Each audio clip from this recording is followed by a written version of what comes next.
அனைவருக்கும் வணக்கம். இன்னைக்கு நம்ம க்ளோயிங் ஸ்கின்னுக்கான டயட் பத்தி தான் பார்க்க போறோம். என்ன சாப்பிட்டா முகம் பொலிவாக மாறும், அழகாக மாறும், ஸ்கின்னுடைய கலர் இம்ப்ரூவ் ஆகும் அப்படின்னு தான் பார்க்க போறோம். நிறைய பேருக்கு பிம்பிள்ஸ், ஆக்னேனால தோல்ல பார்த்தீங்கன்னா முகமே ஒரு பொலிவு இருக்காது. ஒரு மாதிரியா கருப்பு கருப்பான பிளாக் ஸ்பாட்ஸ் இருக்கும். ஸோ முகத்துல ஒரு மலர்ச்சி இருக்காது. வெயில் பட்டு பட்டு முகத்துல அலர்ஜி இருக்கும். ஸ்கின் வந்து டேனா இருக்கும், சுருக்கம் இருக்கும். அந்த வயசுக்கான ஒரு அழகு இருக்காது. கழுத்தெல்லாம் அப்படியே பேச்சஸ் படிந்து முகப்பரு, கழுத்துல மரு இருக்கிறது, இந்த மாதிரியான ப்ராப்ளம்ஸ் இருக்கும். ஸோ இது எல்லாவற்றுக்குமான தீர்வு பற்றி தான் பார்க்க போறோம்.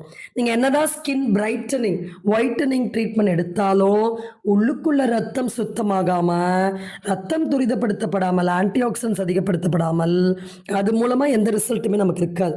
ஸோ இப்போ நம்ம சொல்லக்கூடிய ஃப்ரூட்ஸ் ஒரு